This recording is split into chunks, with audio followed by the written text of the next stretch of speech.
जग पावन पुराण की। पते अतिशय सुंदर देवी भागवत अतिशय सुंदर। परमहंस मुनि जन मन सुख कर। विमल ज्ञान रवि मोहति बिरहर परम मधुर सुषमा वितान की। आरती जग पावन पुराण की।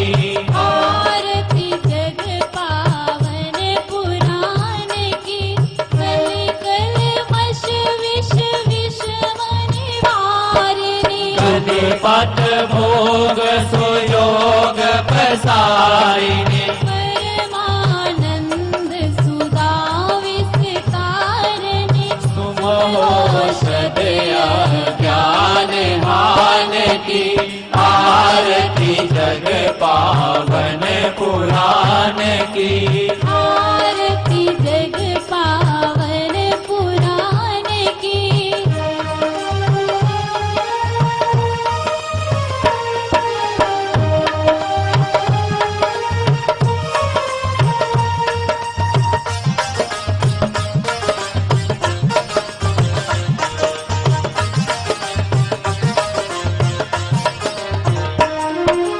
संतत सकल सुमंगल गायनी। सन्मति सद्गति मुक्ति प्रदायिनी। नूतन नित्य विभूति विदायनी। परम प्रभा पर तत्व ज्ञान की। आरती जग पावन पुराण की। आरती जग पावन पुराण की।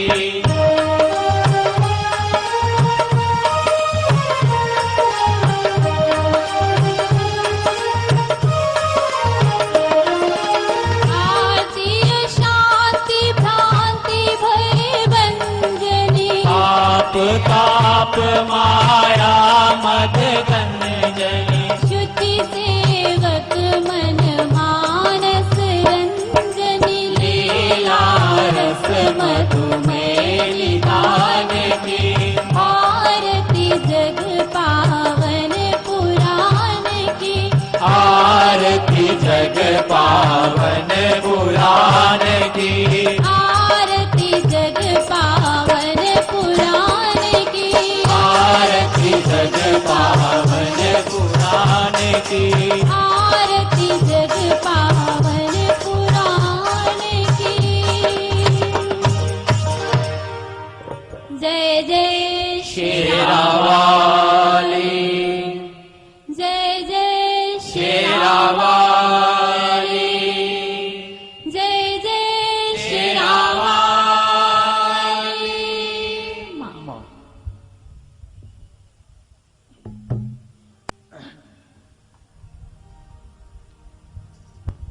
शङ्करं शङ्कराचार्यं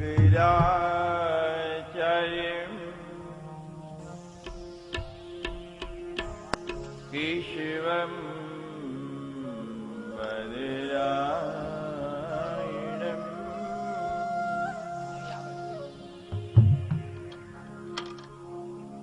सूत्रभाष्यं कृतं वन्दे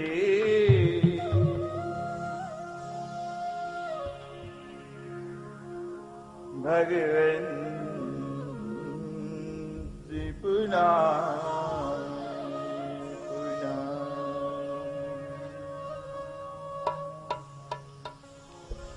ध्यानमूलं गुरुर्मूर्ति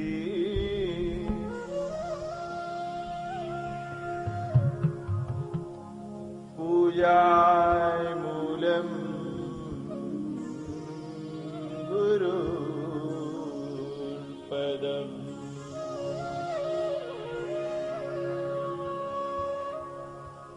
मन्त्रमूलं गुरुर्वाक्ये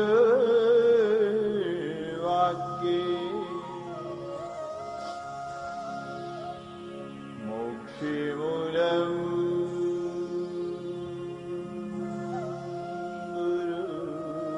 गुरुकृपा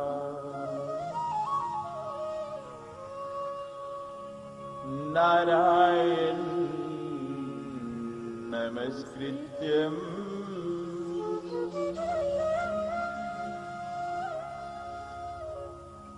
नरं चैव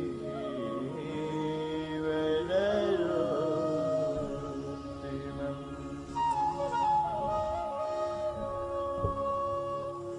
देवी सरस्वती व्यासं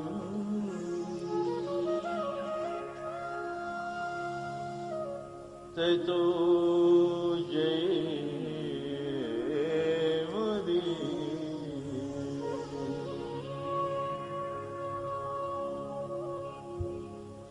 सर्वे मंगले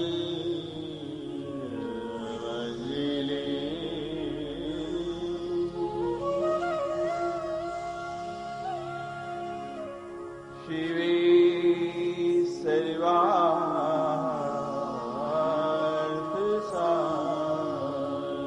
सर्वार्थसाधिके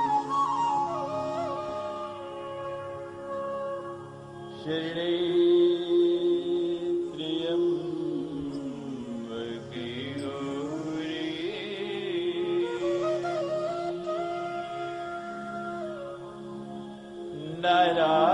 नारायणी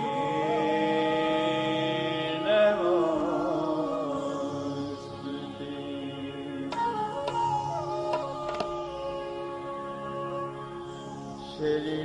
शरणागति दीना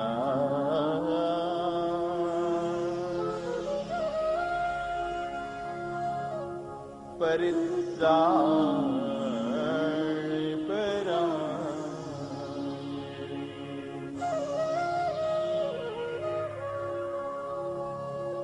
सर्वस्यार्थे हरे देवी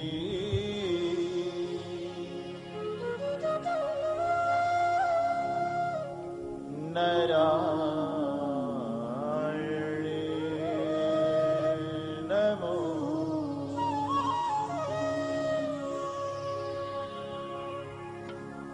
सृष्टि स्थिति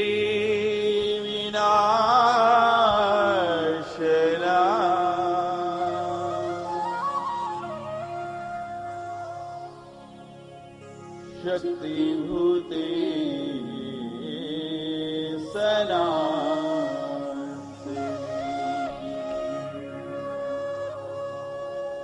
गुणाश्रये गुणिवे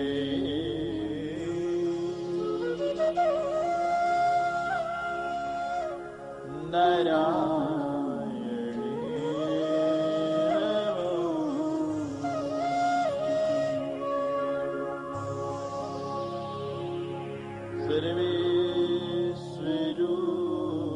सर्वेश्वरूपी सर्वेश्वरी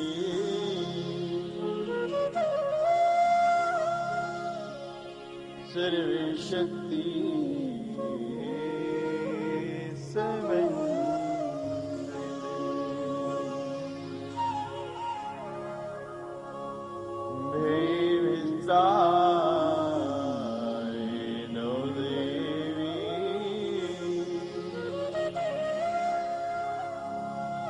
दुर्गे देवी नमोस्तुते कुल सच्चे दरबार सच्चिया ज्योतावाली माता त्वड़ी सदा जय जयकारा वीर बजरंगी हरे हरे महादेव नमः हरे हरे महादेव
बोलो पीते भी माँ। ओ खाते भी माँ, बोलो पीते भी माँ।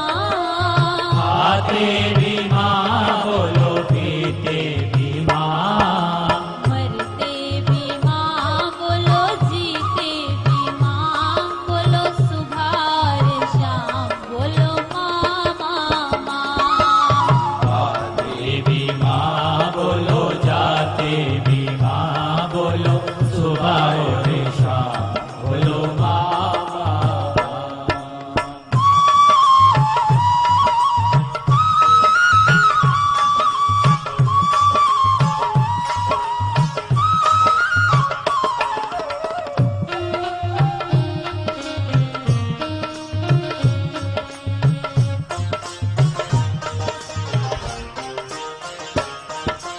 सोते भी माँ, बोलो जगते भी माँ। सोते भी माँ, बोलो जगते भी माँ। बोलो जगते भी माँ। सोते भी माँ, बोलो जगते भी माँ। रोते भी माँ, बोलो हंसते भी माँ। बोलो सुबह और शाम, बोलो माँ माँ माँ। आते भी माँ, बोलो जाते भी माँ। बोलो सुबह और शाम। बोलो जगते भी माँ। सोते भी माँ, बोलो जगते भी माँ। रोते भी माँ, बोलो हंसते भी माँ। बोलो सुबह और शाम, बोलो माँ माँ माँ। आते भी माँ, बोलो जाते भी माँ। बोलो सुबह और शाम, बोलो माँ माँ। दुर्गे स्मृता हर्षि भीतिम शेष जनितो स्वस्थै समृता मति मति शुभाम ददासी। दारिद्र दुख वैहारणी का तदन्या सर्वोपकार करणाय सदार्थ चित्ता। मां का नाम ऐसा ही, दुर्गा नाम मुख से निकलते ही आपके भीषण से भीषण कष्ट क्षण में दूर हो जाते हैं। जो लोग स्वस्थ रहते हुए मां का सुमिरन करते हैं, उनकी आराधना करते हैं, उनके पास रोग कभी आता नहीं। उनकी बुद्धि में मां भगवती सद्विचार भर देती है। और जो मां के भक्त हैं ना, वो कभी दरिद्र नहीं होते, गरीब नहीं होते।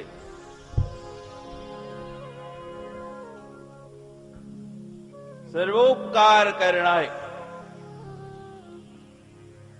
सब लोगों का हित जो चाहती है, सबका उपकार चाहती है, सबका भला चाहती है।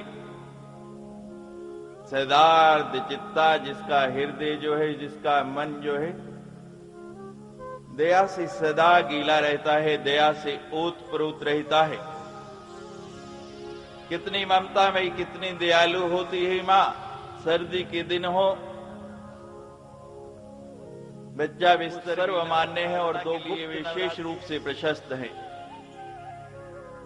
वार्षिकी नवरात्रि जो अश्विन मास में आती है, अभी कुछ दिन पहले आपने मनाई, ये सबसे बड़ी नवरात्रि है।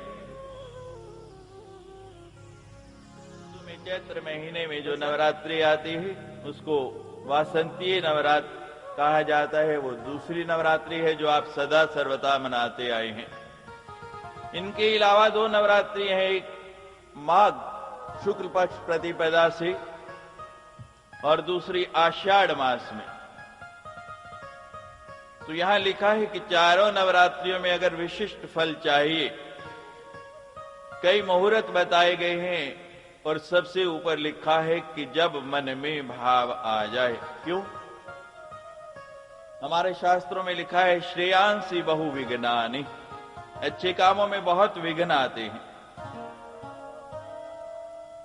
आप बुरा काम करने लगोगे ना, आज के युग में तो कई आपके साथ हो जाएंगे, लेकिन अच्छे काम के लिए लोगों को शर्म आती है।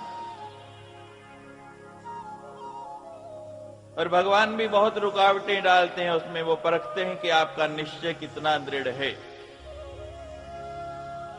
और ये जरूरी नहीं जो विचार अभी आपके मन में आया अगले क्षण वो रहेगा भी या नहीं। मैं कहा कर सकता हूं कि जब कोई सद विचार आया, कोई अच्छा भाव मन में आया, तो किसी को पूछने की जरूरत नहीं। आपकी अर्धांगिनी है, घर में पत्नी है, जिससे पूछे बिना कोई काम नहीं करती, उसको भी पूछना नहीं। अच्छे काम जब मन में विचार आए उसी समय निर्णय लो कि कर देना है। और यदि कोई बुरा विचार आए तो 100 आदमियों से पूछो, 100 में से कोई 2 तो ऐसे मिल जाएंगे जो आपको मना कर देंगे कि ये काम अच्छा नहीं। लेकिन होता इसके विपरीत है।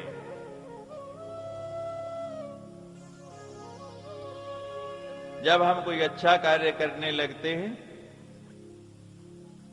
कोई सुंदर काम करते हैं, तो उसका जगह जगह गुण गाते फिरते हैं, अच्छाई जो है सबको बताते हैं, और बुराई है उसे सबसे छिपाते हैं। अच्छा काम आ जाए तो मैंने ये किया, मैंने ये किया, मैंने इतना दान दिया इस कथा के लिए, मैंने ये सेवा की। लेकिन जो बुरा काम किया उसको भी कभी किसी को सुनाया? ये अभ्यास बना लो, आज से आदत डाल लो कि अगर कोई बुरा काम हो गया तो उसे भी बताऊंगा। जब जब बताएंगे लज्जा आएगी, मन के अंदर गिलानी आएगी कि मैंने ऐसा गंदा काम किया। धीरे धीरे वो छूटना शुरू हो जाएगा और दोबारा कोई बुरा काम आपसे होगा नहीं। तो कभी भी मां भगवती की कथा सुनी जा सकती है। 9 दिन में इसको नवाह यज्ञ कहा गया है। श्रीमद् भागवत की कथा 7 दिन होती है, लेकिन रामचरितमानस या श्रीमद् देवी भागवत की कथा हो तो 9 दिन होती है। इसको नवाह यज्ञ कहा जाता है। अब क्या मिलता है? इस कथा को सुनने से प्राप्ति क्या होती है? श्रुतम हर्ति पापानि तथा आरोग्यम प्रयच्छति। इसको सुनने से ही पापों का हरण हो जाता है, पाप भाग जाते हैं। यहां लिखा है कि जो एक बार इस कथा को सुन लेता है, उसके मन में कैसी भी भावना हो, कैसी भी इच्छा हो, मां पूरी कर देती है। कोई बहुत कठिन काम है, बहुत मुश्किल काम आ गया, तो 5 आवृत्ति सुन ले, 5 बार श्रीमद् देवी भागवत सुन ले, उसका वो भी काम हो जाता है। और यदि कोई 9 बार श्रीमद् देवी भागवत की कथा सुन ले तो मां उसको अपना स्वरूप ही बना लेती है, अपनी प्रेमा भक्ति दे देती है। फिर जो भी उसका दर्शन करता है ना, जो उससे मिलता है, उसमें मां का ही स्वरूप देखता है। श्रुतम हर्ति पापानि तथा आरोग्यम प्रयच्छति। आपका शरीर निरोग रहता है, कष्ट नहीं होता। कोई भी बात हो, लोग उसका प्रमाण मांगते हैं। आप जैसे जैसे आएंगे, आप सुनेंगे, आपको अनुभव होगा। अभी कुछ मास पहले हमने दोराहा में कथा की। लोगों का ऐसा प्रेम था कि 4-4 घंटे भी कथा चली, 5-5 घंटे भी चली। मेरे पास लोग आते थे, स्वामी जी हम बैठेंगे कैसे, घुटने बड़े दर्द होते हैं, पीठ में बड़ा दर्द होता है। मैंने कहा आप आ तो जाओ, बाकी काम मां करेगी। और लोगों के ही शब्द हैं कि स्वामी जी हमें स्मरण ही नहीं रहता कि कहीं पीठ में दर्द है, कोई घुटने भी हमारे पास हैं। जब कथा खत्म होती है ना, आरती होती है, उठने लगते हैं, तब याद आता है। मैंने कहा ये मेरा प्रभाव नहीं, मेरी कथा का प्रभाव नहीं, ये मां की कृपा है। जो मां के चरणों में आ जाता है, मां उसके सब दुखों का हरण कर लेती है। तथा आरोग्यम प्रयच्छति, उसको आरोग्य प्रदान कर देती है। और आरोग्य केवल शरीर का नहीं, मन का भी। चार वस्तुएं हैं हमारे पास, मन, बुद्धि, चित्त। कौन कौन सी? मन, बुद्धि, चित्त और चौथी अहंकार। अंतःकरण चतुष्टय में ये चार वस्तुएं हैं। कथा का फल कब मिलेगा? परीक्षित ने कथा सुनी, उनके साथ कई संतजन भी बैठे। बहुत सी दुनिया उस कथा को सुनने की आई, लेकिन विमान केवल परीक्षित के लिए आया, बाकी के लिए क्यों नहीं आया? बाकी जो चारों चीजें चारों दिशाओं में, मन इधर जा रहा है, बुद्धि उधर जा रही है, चित्त इधर जा रहा है और अहंकार, चारों में सामंजस्य नहीं है आपस में। लेकिन परीक्षित बैठा तो मन, बुद्धि, चित्त तीनों को एकाग्र करके, मैं हर कथा में कहता हूं कि इन चार चीजों में से जब भी सत्संग में आओ, कथा में आओ, मन, बुद्धि और चित्त तीनों को साथ लेके आओ। आपका मन भी यहां होना चाहिए, बुद्धि भी यहां होनी चाहिए और चित्त भी यहां होना चाहिए। जम्मू में चोरियां बहुत होती है, इसलिए जो चौथी वस्तु है अहंकार, उसको घर छोड़ के आना, उसको साथ नहीं लाना।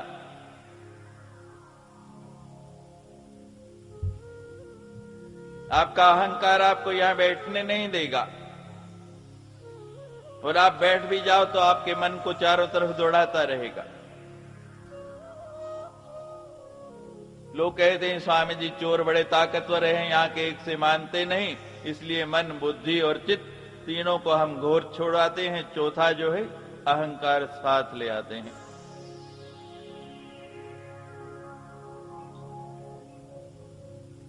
अहंकार को मारना सबसे कठिन है। रावण इतना विद्वान था, इतना ज्ञानी था, लेकिन अहंकार था। सका भाई विभीषण समझाता है, तात राम नहीं नर भूपाला, भुवनेश्वर कालहु कर काला, ब्रह्म नाम है अज भगवंता, व्यापक अज धनादि अंता। लेकिन अहम है, मानता नहीं, सुनता नहीं। रावण तो कोई मार सकता था अगर अहंकार नहीं होता। कंस जैसा बलवान व्यक्ति, उसको कोई मार सकता था? किस कारण मरा? अपने अहम के कारण। अहंकार अति दुखद डमरुआ।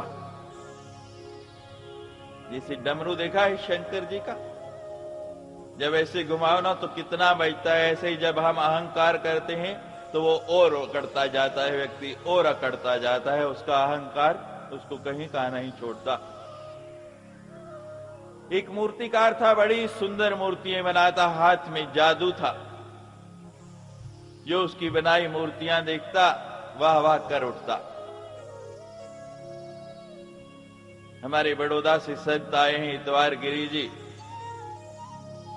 एक बार आश्रम के लिए मूर्ति बनवाने की इच्छा हुई और पहुंच गए उस मूर्तिकार के पास। बड़ा नाम सुना था। जयपुर जाके उसको कहने लगे, भाई आश्रम के लिए मूर्ति बनानी है बड़ी सुंदर। कहता है महाराज बिल्कुल हूबहू आप जैसी बना दूं। कहने लगे ठीक है, मैंने अपने गुरु महाराज की बनवानी है। हमारे गुरु महाराज की ऐसी मूर्ति बना दे कि कोई फर्क ना हो। कहते हैं महाराज बिल्कुल ठीक मूर्ति बना दी। इतनी सुंदर मूर्ति, संत प्रसन्न हो गए। जितने में तय हुआ था उतने पैसे दे दिए। जाते जाते आशीर्वाद देने लगे, बोलो बेटा क्या चाहिए? संत कृपा। कहने लगा महाराज जरा मेरा हाथ देख लो। बाबा जी ने हाथ देखा। कहते मूर्ति तो बहुत बढ़िया बनाते हो, कोई भगवान का भजन भी करते हो? कहते महाराज कहां समय मिलता है, मेरा भजन तो अब यही रह गया। कल मैंने बताया था कि काम नहीं है, नुकसान हो गया। पता लगा जम्मू में परेड ग्राउंड में श्रीमद देवी भागवत की कथा हो रही है, चलो वहीं चलते हैं। आके यहां 9 दिन तक निश्चय से कथा सुनी, वहां की कृपा हो गई। मां ने इतना कारोबार दे दिया, वहां आने की भी फुर्सत नहीं। ऐसा ही उसका काम। बाबा जी ने हाथ देखा, कहते यही समय है जैसे परीक्षित को बताया गया कि 7 दिन बचे हैं। बाबा जी ने बता दिया कि 1 महीना बचा है भाई, 1 महीने बाद छुट्टी हो जानी है, कुछ भजन भी कर ली। 1 महीने बाद इस तिथि को, इस समय तेरा काल आने वाला है। बाबा जी तो चले गए, वो बेचारा परेशान। मरना कोई चाहता है नहीं? कोई चाहता है? कोई नहीं चाहता ना। सबको पता है मरना है। अगर संसार में कोई सत्य है, एक स्वर से कह सकते हैं कि ये बात सत्य है।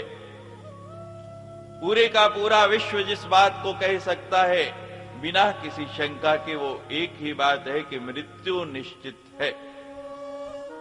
लेकिन फिर भी कोई नहीं मानता, हर की समझता मुझे तो कभी नहीं जाना।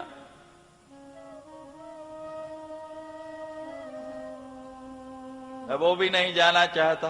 कहते हैं, लोग कहते हैं मेरे हाथ में जादू है, और महात्मा तो झूठ बोलते नहीं। महात्मा ने भी कहा कि बिल्कुल सजीव मूर्ति बनाई है। उस दिन से दुकान के बाहर बोर्ड लगा दिया कि काम करना बंद, आज से किसी का ऑर्डर नहीं लेंगे। बाबा जी गुजरे, कहते कितना अच्छा शिष्य मिला एक बार। तो ये आपका अहंकार आपको जीने नहीं देगा। कथा सुननी है, इसका सही आनंद लेना है। तो कौन कौन सी 3 चीजें लानी है? पहली, देखा अभी याद नहीं रहा। पहली मन, और दूसरी शेर, दूसरी बुद्धि, और तीसरा यहां होंगी तो सचमुच आपको कथा में बड़ा आनंद आएगा। मां की बड़ी पावन, बड़ी दिव्य गाथा है ये। कल मैंने बताया था कि कटड़ा जो है वो मां भगवती की गोदी है, और जम्मू मां भगवती के चरण हैं। उसके चरणों में बैठ के इस पावन पुराण को सुनेंगे, जिसकी वेद व्यास जी ने रचना की। सारे पुराण अपने बेटे को पढ़ा दिए, लेकिन ये उनका छिपा हुआ सुरक्षित धन जो उन्होंने अपने लिए रखा। क्या क्या विशिष्टताएं हैं इस ग्रंथ में, बड़ा आनंद आएगा। लेकिन जिनके चरणों में बैठ के ये कथा कर रहे हैं, चरणों का बड़ा महत्व बताया गया है हमारे शास्त्रों में। चरण सबके एक जैसे होते हैं। आप चरणों की तरफ देखिए ना तो मोह नहीं होगा, चेहरे की तरफ देखो तो मोह हो जाता है। चरण सबके एक जैसे हैं, चेहरे देखो तो अलग अलग नजर आएंगे। सभी मकानों की नींव एक जैसी होती है, ऊपर आके बिल्डिंगें बदल जाती हैं। वृक्षों की जड़ें देखें तो एक जैसी होती हैं, ऊपर आके भिन्न भिन्न प्रकार के हो जाते हैं। इसलिए चरणों में प्रीति करना सीखो। हनुमान जी ने भगवान से क्या मांगा? चरणों की प्रीति। जब सीता की खोज लेके आए और राम जी ने कहा कि सुन सुतो ही और ऋण में नाहि, कि हे हनुमान जी मैं आपका ऋणी हूं, मेरे पास कोई वस्तु नहीं आपका ऋण चुकाऊं। भगवान ने उठा के गले से लगा लिया। जब गले से लगाया, प्रशंसा की तो हनुमान जी एकदम नीचे बैठ गए। फिर चरण पकड़ लिए, सिर भी चरणों में रख दिया। कल आपने शोभा यात्रा में दर्शन किया होगा हनुमान जी का। शोभा यात्रा जिन लोगों ने देखी, तो हनुमान जी की चरणों में प्रीति कैसी? कहने लगे भगवान, एक बार आपने नारद की प्रशंसा कर दी। नारद आपके पास आए कि मैं ब्रह्म ज्ञानी हो गया, मैंने काम को जीत लिया। आपने कहा नारद जी आप नहीं तो और काम को जीतेगा, आपसे बड़ा ब्रह्मचारी कौन होगा? और परिणाम क्या हुआ? नारद को किसका मुख मिला? वानर का। हाथ जोड़ने लगे, हे भगवान पता नहीं कितने जन्मों का पाप है कि मैं तो पहले ही वानर हूं और आप फिर मेरी प्रशंसा कर रहे हैं। पता नहीं किस योनि में मुझे जाना पड़ेगा। मेरा चरणों में है, हृदय में आपके जरूर हूं। मेरे हृदय में आप हैं, लेकिन मुझे चरणों में रहने दो। उसी प्रकार मां भगवती के चरणों में बैठ के ये कथा करने का अवसर मिला है। तो उन्हें मां भगवती से प्रार्थना करें कि हे मां इन 9 दिनों में ज्यादा नहीं तो एक बार आप यहाँ आके, कई लोग ऐसे हैं शरीर जर्जर है, 12 किलोमीटर की चढ़ाई चढ़ नहीं सकते और बड़ी भारी भीड़ होती है वहां, उन सबको यहीं आके मां दर्शन दे दे, अपनी कृपा कर ले। तो सभी हमारे साथ मिलके मां से प्रार्थना करेंगे, पहले उनका जय घोष कि हे मां एक दिन आप इस स्थान पर आ जाएं। जय जय शेरावाली।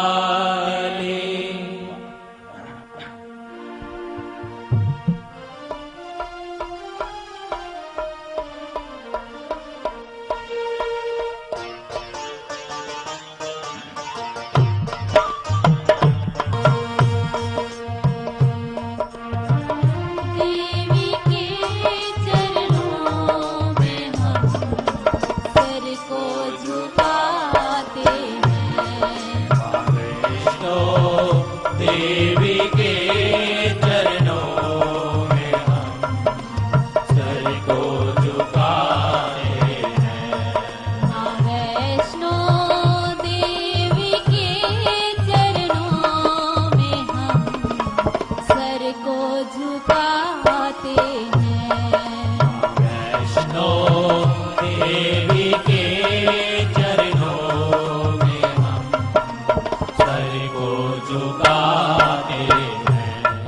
रहे कृपा सदा तेरी, सभी तुमको बुलाते हैं। वैष्णो देवी के सर को झुकाते हैं। माँ वैष्णो देवी के चरणों में हम सर को झुकाते हैं।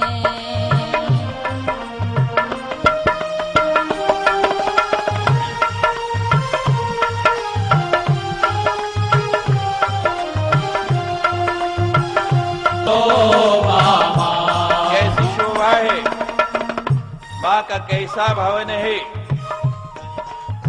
पूरे विश्व के 60 लाख लोग हर साल यहाँ आके कहते हैं मां मां मां। आज किसी बात को 2 लोग भी कह दें, सेकंड कर दें, बहुमत का जमाना है ना, और 60 लाख लोग जिस बात को कह रहे हैं उसको तो मानना ही पड़ेगा। इससे बढ़ के किसी दरबार की शोभा नहीं है। संसार में और कोई ऐसी जगह नहीं है जहां इतने लोग इतने कष्टों के बावजूद हर साल आते हों। बहुत हमने सुनी जग में तेरे भवनों की शोभा माँ। बहुत हमने सुनी जग में तेरे भवनों की शोभा। गुफा में पिंडी का दर्शन नजारा है अनोखा माँ। गुफा में बिल्ली का दर्शन नजारा है अनोखा। थकावट, सारा श्रम, सब परेशानियां एक क्षण में भूल के ऐसा आनंद आ जाता है, तन मन ऐसा पवित्र हो जाता है कि हे मां तेरी कैसी ये अद्भुत कृपा है, तेरा कैसा ये अद्भुत प्रताप है। एक झलक देखते ही आप भी प्रार्थना करो कि मां आपको वो झलक यहीं बैठे दिखला दे। गुफा में पिंडी का दर्शन नजारा है अनोखा माँ। गुफानी पिंडी का दिखला दे, झलक एक बार दिखला दे। झलक एक बार दिखला दे, तुझे पलकों पे बिठाते हैं। वैष्णो देवी के चरणों में हम सर को झुकाते हैं।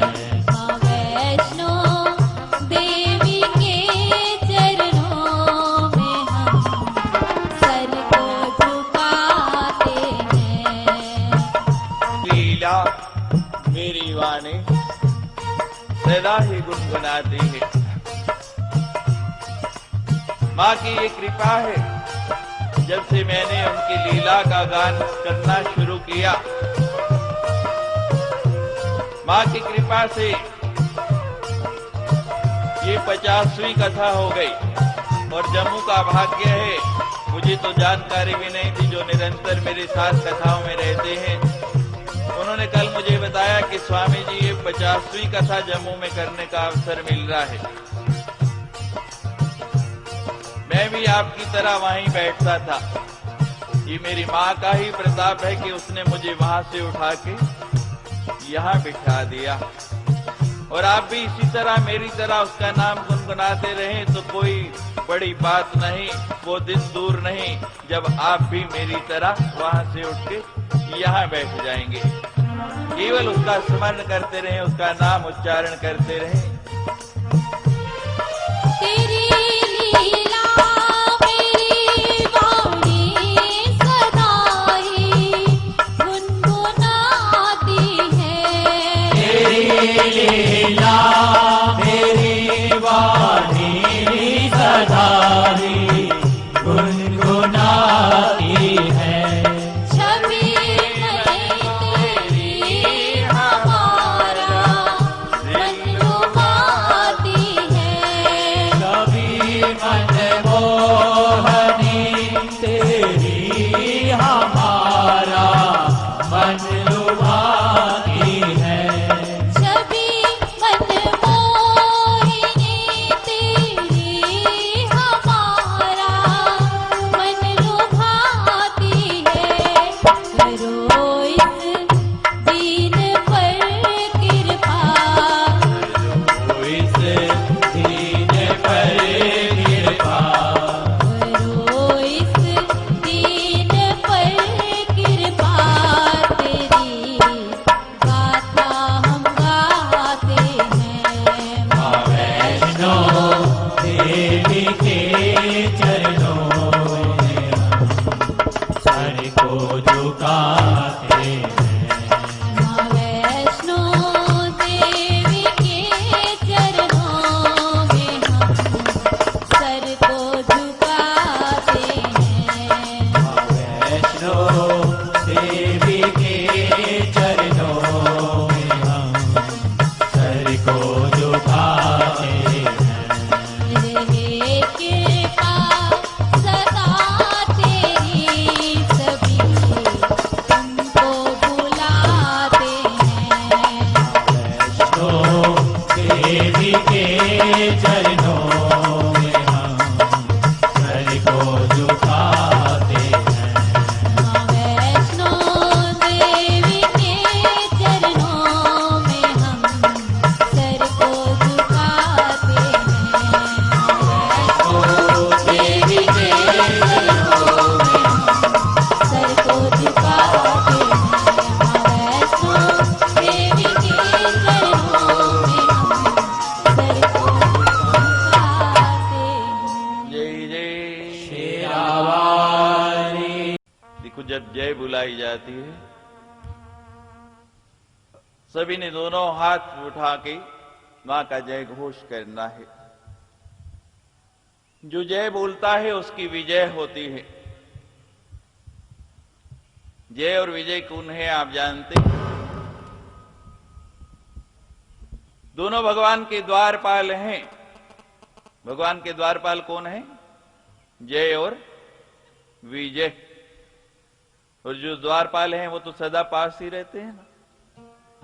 अब आप उनके पास रहते हैं, रहना की इच्छा है तो जब जब जय बोलें, और जय बोलने में बिल्कुल भी विचार नहीं करना, इसमें जिह्वा पवित्र होती है।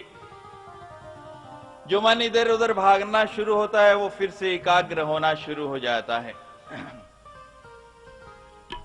एक बार एक शव यात्रा जा रही और पीछे पीछे लोग बोलते जा रहे हैं। क्या बोलते हैं शव यात्रा के पीछे? राम नाम, राम नाम, सत्य राम नाम। सत्य झूठ तो नहीं? फिर बोलते क्यों नहीं? झूठ बोलना पाप है कि सत्य बोलना है? सत्य बोलना पाप है या झूठ बोलना? झूठ बोलना, सत्य बोलना तो नहीं है ना। पाप से डरना चाहिए कि पुण्य से? यहां पाप लेने आए हैं या पुण्य? फिर क्यों नहीं बोलते भाई? राम नाम, राम नाम। अब सब बोलते जा रहे। कबीर जी गुजर रहे थे, और कबीर जी तो वैसे ही उल्टी खोपड़ी के आदमी हैं। कहते भाई ये क्या बोल रहे, क्या बोल रहे हैं? लोगों ने बता दिया। क्या बोलते हैं? राम नाम। अब उसमें ऐसा होता है, कुछ तो बोल रहे हैं, दूसरे कहते हैं चलो हम बोले ना बोले, क्या पता लगता है। कबीर जी तो अंतर्ज्ञानी व्यक्ति, उन लोगों में से पूछने लगे, भाई ये जिसकी बारात उठा के जा रहे हो, कंधों पे लेके जा रहे, ये क्यों नहीं बोल रहा? लोगों ने कहा ये मर गया। क्या कहा? ये मर गया।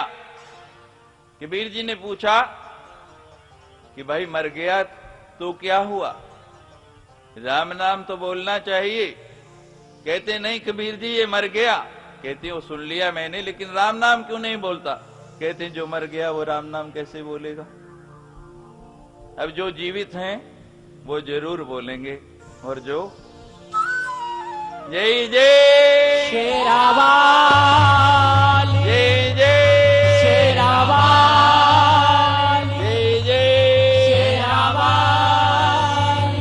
वाह। जन्मेजय को बता रहे हैं नारद जी कि व्यास जी के मन को शांति नहीं थी। नारद जी ने कहा कि श्रीमद् देवी भागवत का नवाह यज्ञ करो, उसका पाठ करो, आपका मन शांत हो जाएगा। नारद जी ने बताया कि सबसे पहले भगवान विष्णु को स्वयं जो है मां भगवती ने आधा श्लोक उच्चारण करके बताया। भगवान विष्णु ने वही आधा श्लोक ब्रह्मा जी को सुना दिया,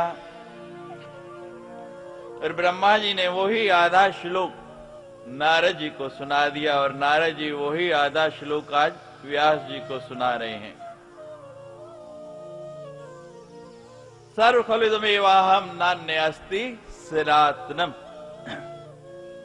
ये पूरे का पूरा जो ब्रह्मांड है वो मैं हूं,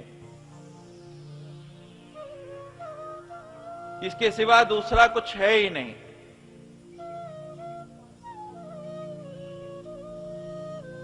आप एक बिंदु कहीं पे लगा लो, जैसे हमने ये बिंदु लगाया है, इससे आपकी जितनी शक्ति है, जितनी आपके अंदर सामर्थ्य है, चारों तरफ जितनी मर्जी रेखाएं खींचते जाओ, जितनी मर्जी लाइनें खींच लो। जहां दो बिंदु हो गए उसमें केवल एक रेखा खींची जा सकती है। किसी में इतनी पावर है कि दो बिंदुओं में एक से ज्यादा रेखा खींच दे, तो मुझे बताए, हो सकता है संभव? ये एक ज्योति है, इस एक ज्योति से आपकी शक्ति है, अनेकों ज्योतियां लाके जलाते जाओ, जितनी मर्जी जलाते जाओ। यहां लिखा है एकर ज्योति बहुविधि विवाहभूत। एक ही ज्योति है, एक ही शक्ति है, जिसने समय समय पर आवश्यकता पड़ने पर अपने अनेक रूप बना लिए, अनेक रूपों में अवतरित हो गई। अभी आपकी इच्छा है पेड़ के एक एक पत्ते को सींचना चाहें, या सीधा जल में लोटा डाल दिया, पूरे का पूरा पेड़ सिंचित हो गया।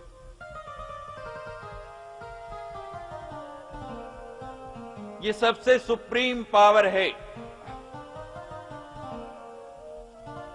और ये आधा श्लोक मां भगवती ने स्वयं बोला है।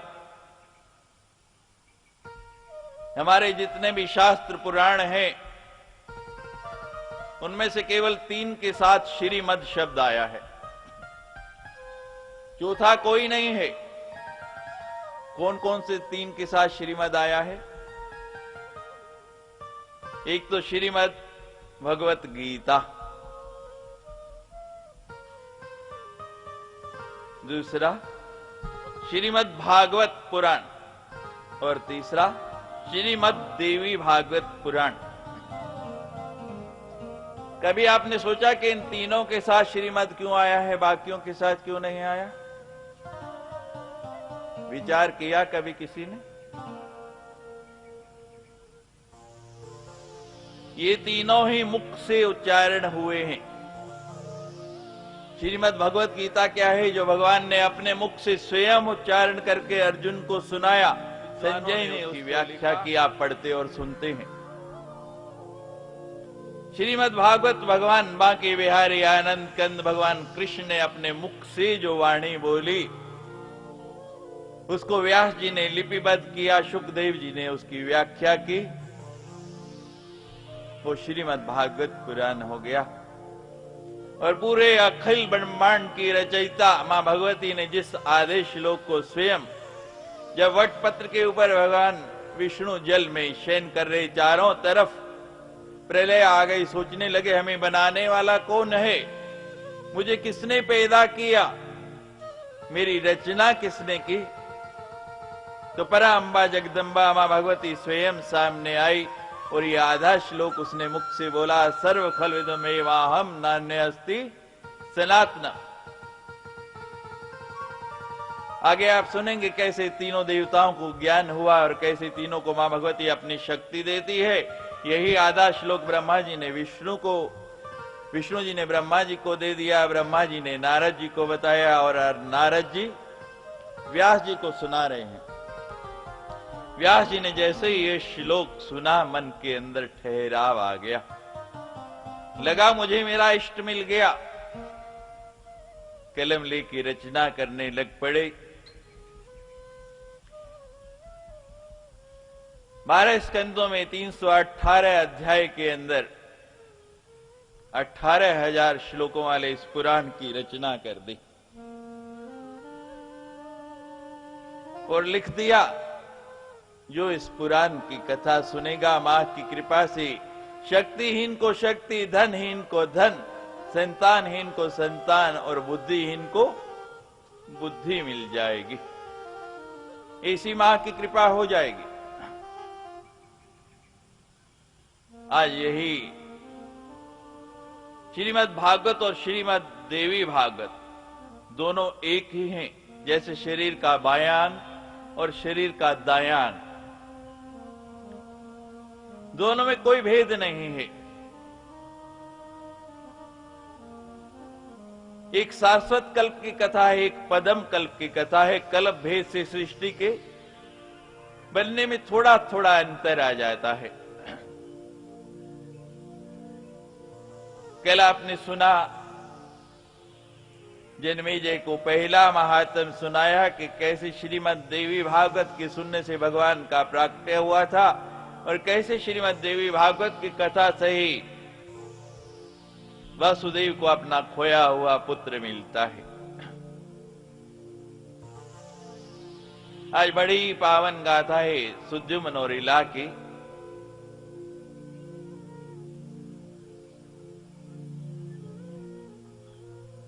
श्रीमद् देवी भागवत में महात्मा की दूसरी कथा नारद जी जन्मेजय को सुना रहे हैं। कल भी मैंने बताया था कि जब हमें किसी वस्तु के गुण पता लग जाए, हमारी उसमें अधिक श्रद्धा हो जाती है।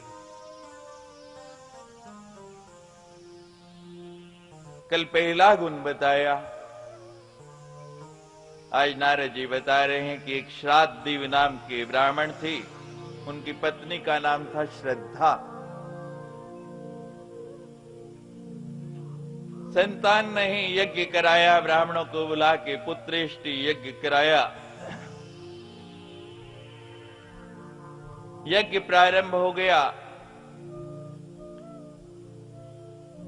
पुत्रेष्टि यज्ञ हो रहा है। श्राद्ध देव चाहते हैं कि मेरे यहां पुत्र हो, सभी यही चाहते। और मां सबके यहां पुत्र दे दे, सृष्टि कैसे चलेगी? चलेगी? ये मैथुनी सृष्टि है, यहां हर वस्तु का जोड़ा है। लेकिन श्राद्ध देव की जो पत्नी है श्रद्धा मां से प्रेम करती थी, कहती मां मेरे यहाँ कन्या हो जाए, मैं तो कन्या चाहती हूँ, लड़की हो जाए तो कन्या पूजन करा करूंगी, उसकी आराधना करूंगी, मुझे लगेगा मां का ही रूप मेरे घर में आ गया।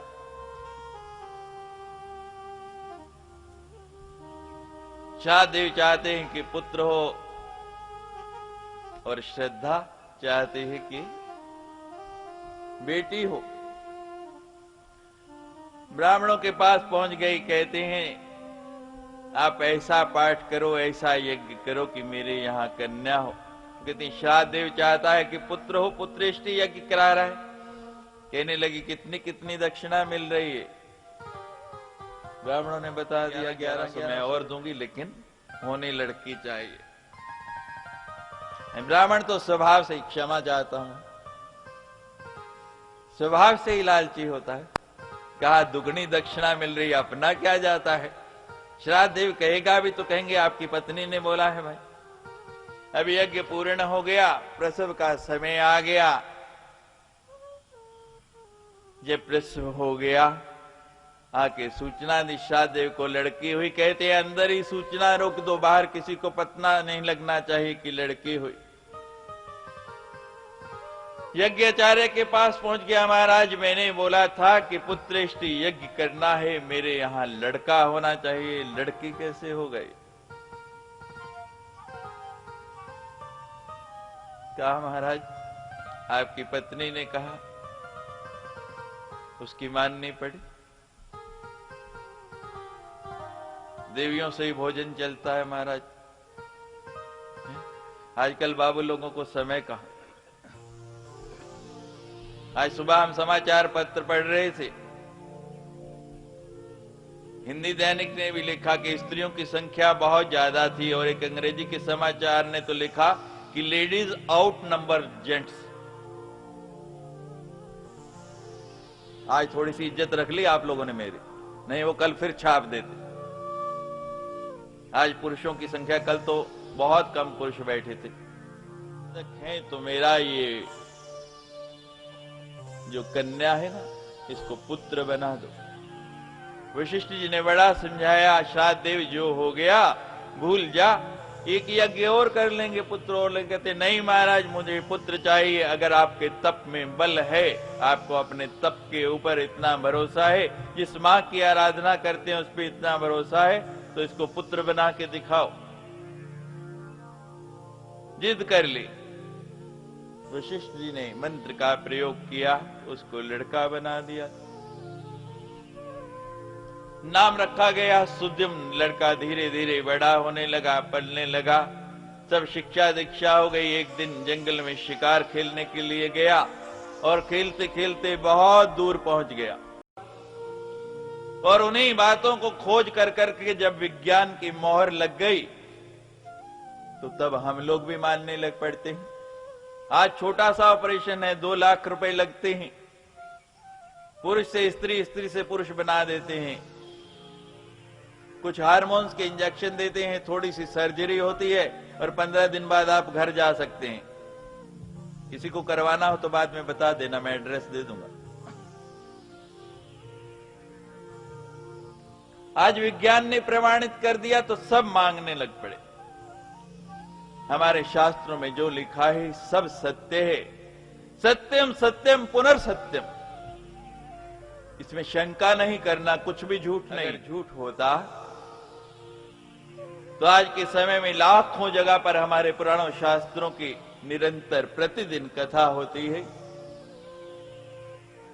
और दिन प्रतिदिन उनको सुनने वालों की संख्या बढ़ती जा रही है। आप जिस फिल्म को एक बार देख लें, बहुत अच्छी हुई, 2 बार देख ले, तीसरी बार देखने की रुचि होती है। किसी पुस्तक को, किसी नावल को 2-4 बार पढ़ लें, उससे भी मन हट जाता है। कोई तो गुण होगा ना इनमें। क्या गुण है? सजले मूले जिने सरितन नाही, बरस गई पुणे सब ही सुखाहि। श्री राम जय राम जय जय राम। श्री राम जय राम जय जय राम। सजले मूल जिने सरितन नाही, बरस गई पुण्य सब ही सुखाहि। श्री राम जय राम जय जय राम। श्री राम जय राम जय जय राम। सजल मूल जिन सरितन नाही, जिन नदियों का मूल सजल नहीं होता है, वो 12 महीने में केवल वर्षा ऋतु में बहती हैं। वर्षा ऋतु समाप्त हुई और उनका जल सूख गया। जैसे हमारे यहाँ तवी नदी है, वर्षा है तो पानी आ गया, नहीं तो नहीं। लेकिन जैसे चिनाब है, गंगा है, यमुना है, इनका मूल जो है सजल है। इनमें 12 महीने जल बहता रहता है, ये कभी सूखती नहीं। ऐसे ही ये कथा गंगा है, हमारे शास्त्र पुराण है, इनका मूल सजल है, ये कभी सूखता नहीं है।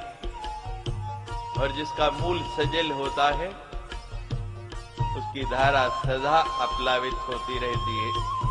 श्री राम जय राम जय जय राम। श्री राम जय राम जय जय राम।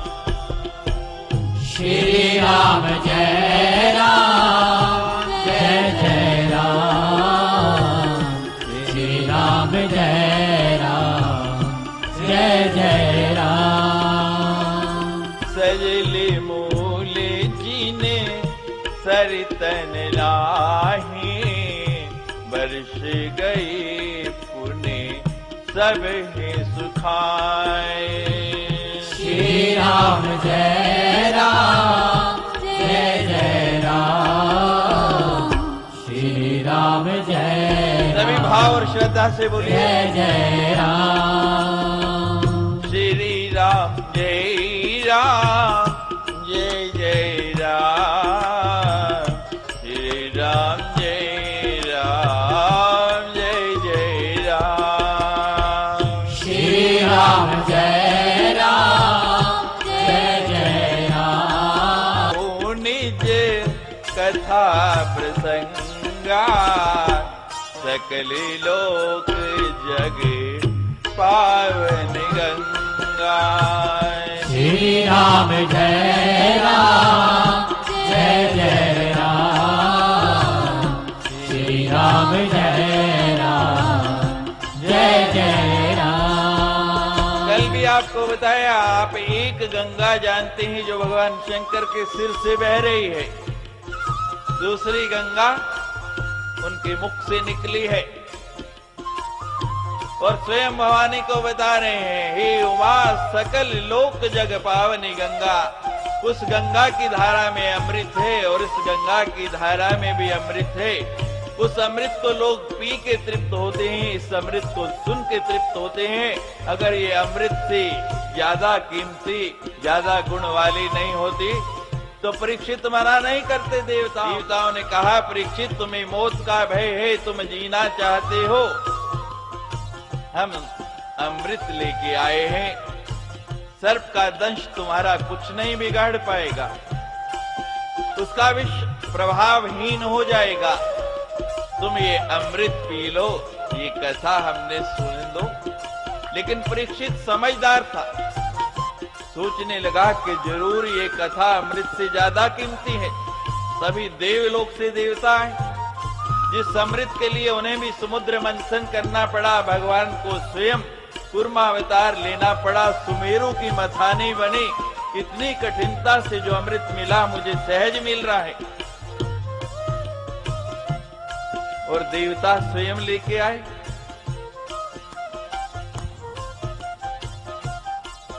ये ज्यादा गुण वाला है। लेकिन पिएगा कौन? कोई कर्मों वाला, जिसके कई जन्मों के पुण्य उदय हुए, वही इस अमृत को पी पाएगा। नहीं, सामने रखा पात्र जो है रखा रह जाता है, और ऐसा अवसर पुनः मिलने वाला नहीं है। परीक्षित की तरह गुणग्राही बन जाओ, इस अमृत को छोड़ना नहीं है। उमा कहूं निज कथा प्रसंगा, सकल लोक जगे पावन गंगा। श्री राम जय राम, जय जय राम। श्री राम जय राम, जय जय राम। श्री राम जय राम, जय जय राम। श्री राम जय राम, जय जय राम। श्री राम जय राम, जय जय राम। श्री राम जय राम, जय जय राम। श्री राम जय राम, जय जय राम। श्री राम जय राम, जय जय राम। श्री राम जय राम, जय जय राम। श्री राम जय राम, जय जय राम।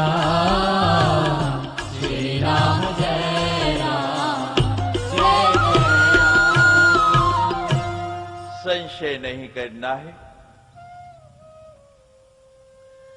भक्ति एक पंछी है, श्रद्धा और विश्वास उसके दो पंख हैं। पक्षियों के देखते हैं दोनों तरफ एक एक पंख होता है ना। एक पंख है श्रद्धा और दूसरा है विश्वास। श्रद्धा वाला पंख आहत हुआ तो भी पंछी उड़ नहीं पाएगा, और विश्वास वाला आहत है तब भी उड़ नहीं पाएगा। श्रद्धा से आगे और विश्वास नहीं है, मन में संशय रहा तो उड़ान नहीं होगी, लक्ष्य तक पहुंच नहीं पाएंगे।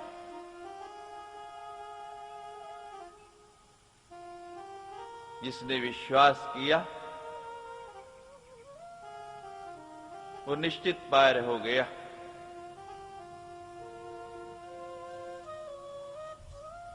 तो कोई भी कपोल कल्पित कथा नहीं है हमारे पुराणों में। जो लिखा है सब सत्य है। कल विज्ञान वहां भी पहुंच जाएगा, आपको विश्वास होने लग पड़ेगा। मैं दावे से कहता हूं, चैलेंज करके कहता हूं, मुझे कोई एक ऐसी विज्ञान की खोज ला के बता दो जो मेरे पुराणों में नहीं। मैं बताऊंगा हमारे धर्मशास्त्रों में, पुराणों में कहां उसका वर्णन है। कोई एक मुझे ला के बता दो, ये खुला मेरा आपको चैलेंज है। सुद्युमन का सभी साथियों के साथ लिंग परिवर्तन हो गया। अब लज्जा आती है, घर कैसे जाए। जब बहुत दिनों तक पुत्र नहीं पहुंचा, शाहदेव चिंतित हुए। वशिष्ठ जी के पास गए, महाराज देखो ध्यान लगा के बेटा कहां है, अभी तक वापस नहीं आया। वशिष्ठ जी ने ध्यान लगाया, ध्यान लगा के देखा तो पता लगा कि पुनः स्त्री बन गया है। शाहदेव, मैंने मना किया था, विधि का विधान अटल है, जो हो गया उसको बदलो नहीं। लेकिन तुम नहीं माने, तुम्हारा बेटा जो है पुनः स्त्री रूप को प्राप्त हो गया। एकदम अचंभित हो गए, कहां कैसे।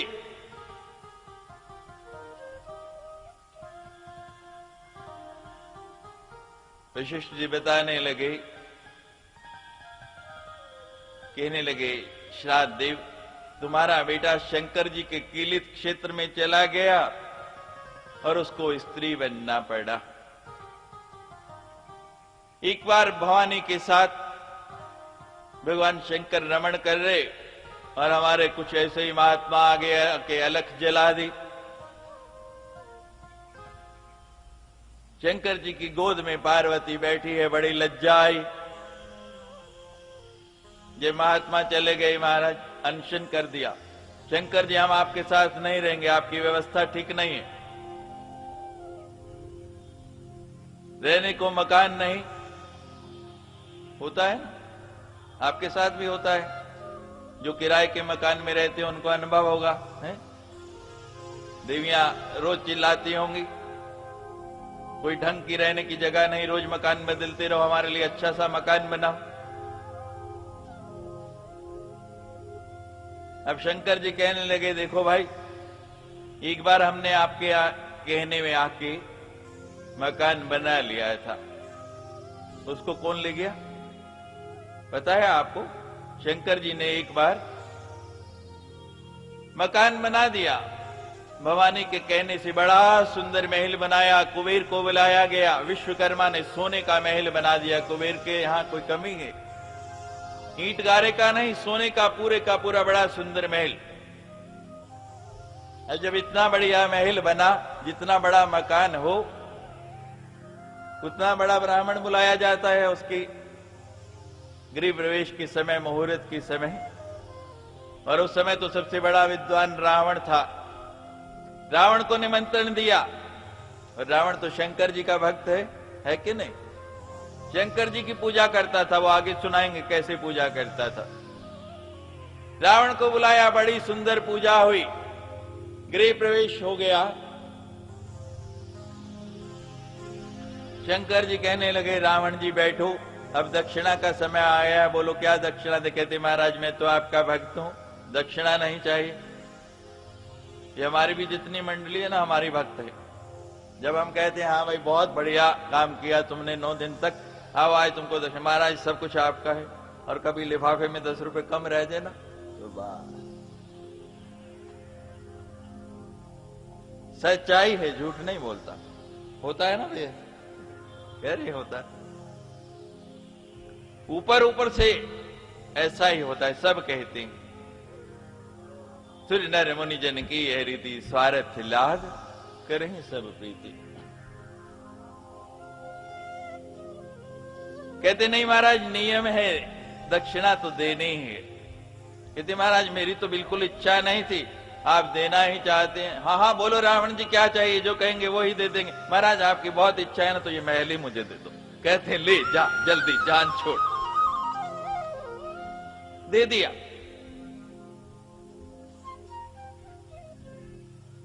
कहते अब हम